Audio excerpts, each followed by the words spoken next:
Hello students, आज का topic है ट्रांसपोर्टेशन इन ह्यूमन बींग्स। इस टॉपिक को जब हम लोग रीड करते हैं कि ट्रांसपोर्टेशन इन ह्यूमन बींग्स, तो हमारे मन में एक क्वेश्चन सडनली अराइज होता है कि क्या ह्यूमन बॉडी के भीतर भी ट्रांसपोर्ट प्रोसेस परफॉर्म होता है। बिल्कुल होगा, क्योंकि ह्यूमन बॉडी जो है, ह्यूमन बॉडी ऑर्गेन सिस्टम्स से बनी हुई होती है। किसकी बनी होगी? ऑर्गेन सिस्टम्स की बनी हुई है ना। ऑर्गेन सिस्टम्स की बनी हुई है। और ऑर्गेन सिस्टम्स की अगर हम बात करें तो ऑर्गेन सिस्टम्स जो है वह हर ऑर्गेन सिस्टम एक पार्टिकुलर वर्क को परफॉर्म करता है। अच्छा, और इस ऑर्गेन सिस्टम से जो प्रोडक्ट मिलता है, जो भी प्रोडक्ट बना, जो भी प्रोडक्ट हमारे बॉडी में जनरेट हुआ है ना, प्रोडक्ट जनरेट हुआ, तो यह प्रोडक्ट हमारे सभी बॉडी पार्ट्स को रिक्वायर्ड होगी। ठीक है। और उसके बाद एक और बड़ी बात है कि अगर हमारे बॉडी में कोई भी पार्ट, कोई भी ऑर्गेन वर्क करता है तो उस पर सभी ऑर्गेन सिस्टम्स डिपेंडेंट होते हैं। उसका प्रभाव, उसका इफेक्ट सभी ऑर्गेन सिस्टम पर पड़ता है। अब जो भी वर्क करेगा उसका इफेक्ट सभी पर पड़ेगा।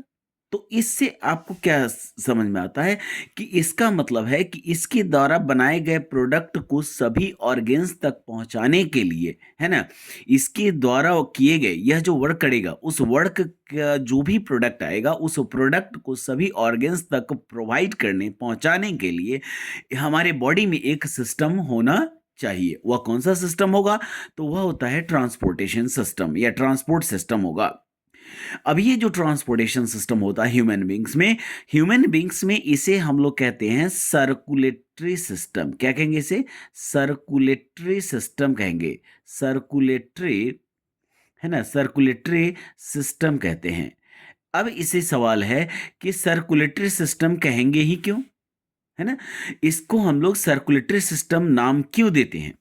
इसका कारण है कि इसमें जो ट्रांसपोर्टेशन होता है वह एक डेफिनिट पाथ पर होता है, और उसी पाथ पर हमारा ट्रांसपोर्ट सिस्टम का जो मीन्स होता है वह लगातार जो है वह उस पर रिपीट करता है अपने मोशन को। कैसे रिपीट करता है जरा देखिएगा।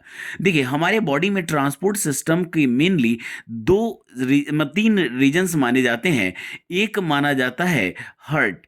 अगर मान लीजिए कि हार्ट को हम मानते हैं कि यह एक डेस्टिनेशन है जहां से ट्रांसपोर्टेशन स्टार्ट होगा, यहां से यह ट्रांसपोर्ट होगा ब्लड, और यह पहुंच जाएगा किसके पास? तो पहले मान लीजिए कि आपके बॉडी ऑर्गेन्स हैं। क्या हैं? बॉडी ऑर्गेन्स हैं।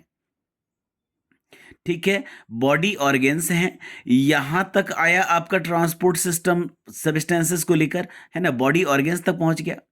बॉडी ऑर्गेन से, देखिएगा, याद रखिएगा कि बॉडी ऑर्गेन से यह ब्लड वापस किसके पास जाएगा? तो वापस चला जाएगा हार्ट के बीच। किसके पास चला जाएगा? हार्ट के पास चला जाएगा। तो यानी यहां पे फॉलो कर रहा है। अब यह हार्ट से ब्लड अगेन जाएगा किसके पास? तो हार्ट ब्लड को फॉरवर्ड कर देगा किसके पास? लंग्स के पास। और लंग्स से वापस कहाँ चला गया? तो वापस चला जाएगा किसके पास? हार्ट के पास।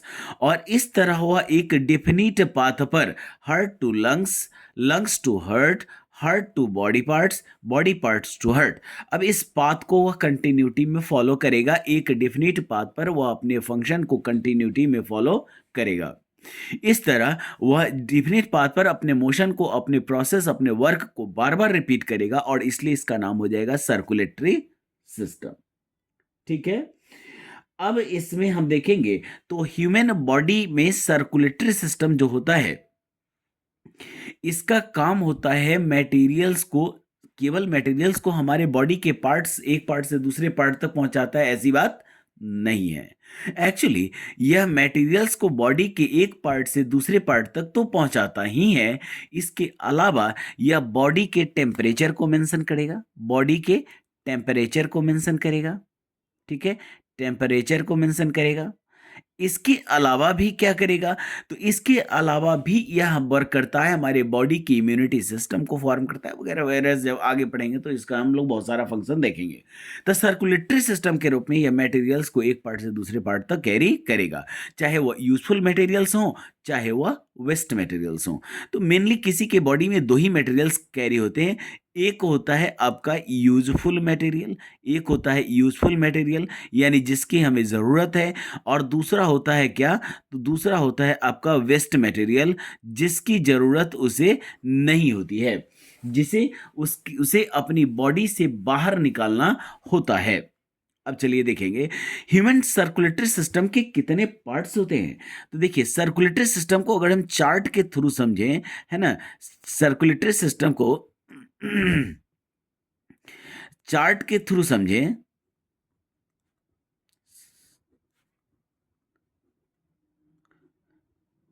ठीक है, सर्कुलेटरी सिस्टम को अगर चार्ट के थ्रू समझें तो ह्यूमन बॉडी में सर्कुलेटरी सिस्टम दो, है ना, दो टाइप्स के हो जाएंगे।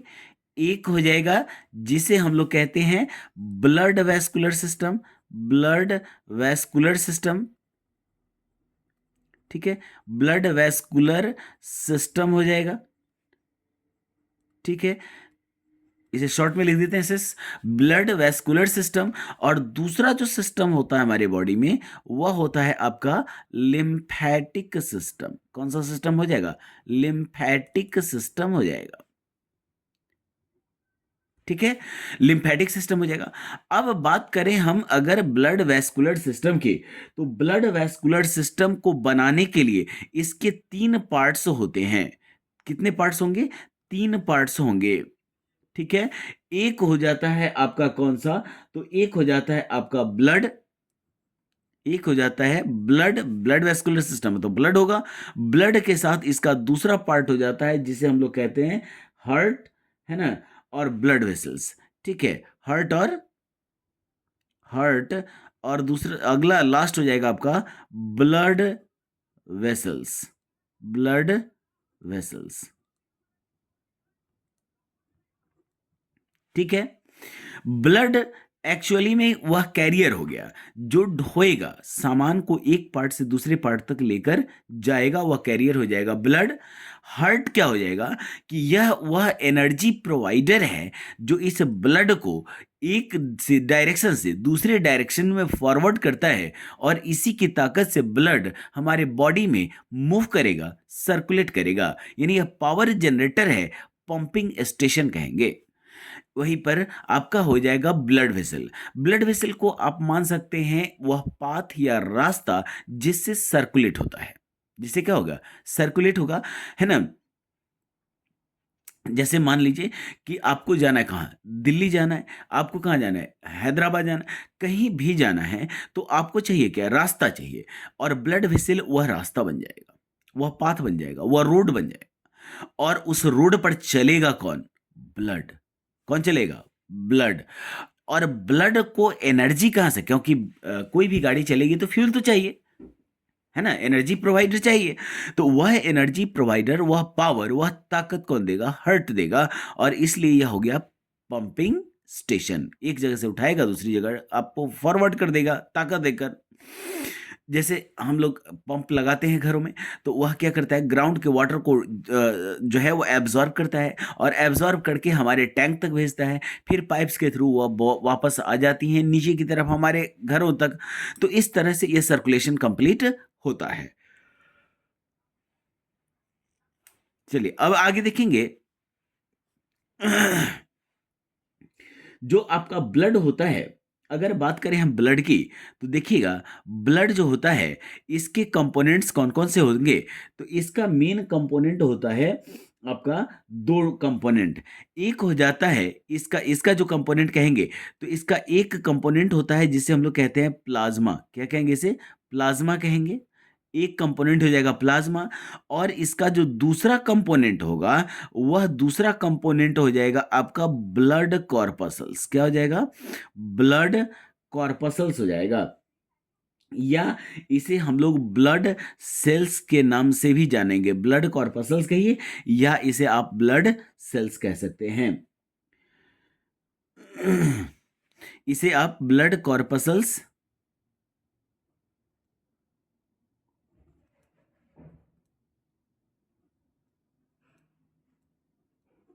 ठीक है, ब्लड कॉर्पसल्स कहिए या ब्लड सेल्स कहिए। अच्छा, तीसरे नंबर में इसके पास क्या होता है, दो हो गया प्लाज्मा और ब्लड सेल्स। तो बात करेंगे ब्लड सेल्स की, तो ब्लड सेल्स जो है वह तीन तरह के हो जाएंगे। एक हो जाएगा जिसे हम लोग कहेंगे क्या, प्लाज्मा। एक हो जाएगा जिसे हम लोग कहेंगे प्लाज्मा। और ब्लड सेल्स में आपका आरबीसी हो जाएगा। क्या हो जाएगा, आरबीसी, सॉरी, एक हो जाएगा आरबीसीज, आर बी सीज हो जाएगा। दूसरा हो जाएगा आपका W B Cs, W B Cs हो जाएगा। और तीसरा जो कौन होगा, तीसरा हो जाएगा आपका प्लेटलेट्स। क्या हो जाएगा, प्लेटलेट्स हो जाएगा। ठीक है, तो इस तरह से तीन कंपोनेंट्स हो जाएंगे आपके ब्लड के। हार्ट का कोई फर्दर डिवीजन अवेलेबल नहीं होता है। लेकिन ब्लड वेसल्स की जब बात करेंगे तो ब्लड वेसल्स के तीन टाइप हो जाते हैं। एक हो जाता है जिसे हम लोग कहते हैं आर्टरीज। क्या कहेंगे इसे, आर्टरीज कहेंगे। ठीक है, आर्टरीज कहेंगे। दूसरा जो हो जाएगा वह हो जाएगा वेंस। और तीसरा जो हो जाएगा वह होता है आपका कैपिलरीज।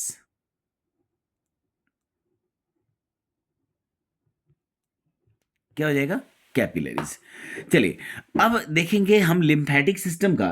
तो यहां पे आपका आकर ये एंड हो जाता है। ये हो गया आपका कंप्लीट जो है वह ब्लड वेस्कुलर सिस्टम। अब हम बात करेंगे अगर लिम्फेटिक सिस्टम की अगर हम बात करें, तो लिम्फेटिक सिस्टम जो होता है इसके तीन कंपोनेंट होते हैं। इसके कंपोनेंट हो जाएंगे तीन। पहला जो कंपोनेंट होगा वह कहलाएगा लिम्फ।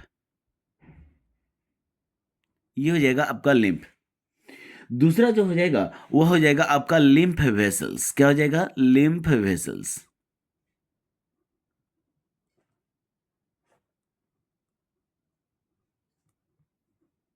लिम्फ वेसल्स हो जाएगा। और तीसरा जो होगा, तीसरा जो कंपोनेंट होगा वह हो जाएगा आपका लिम्फ नोड्स।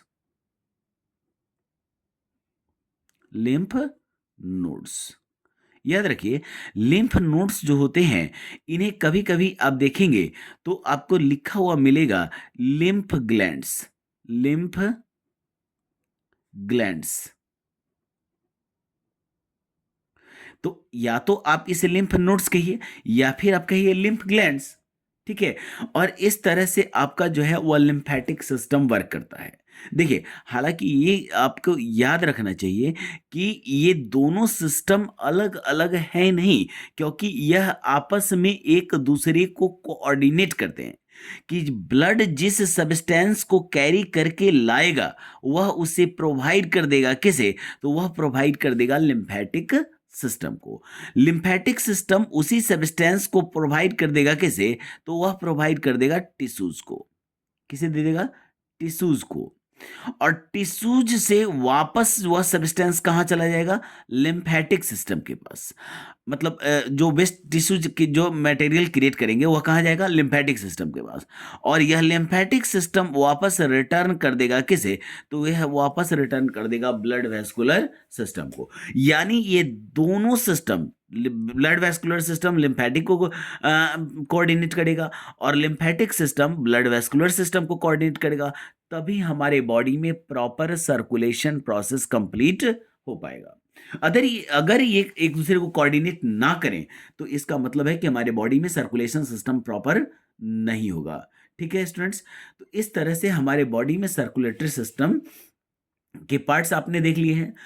अब हम लोग क्या करेंगे, अब हम लोग डिटेल में डिस्कस करेंगे कि इसमें जो है वह कौन सा सिस्टम कैसे होता है, और आगे भी इसमें हम इसके हर एक पार्ट के बारे में डिस्कस करेंगे।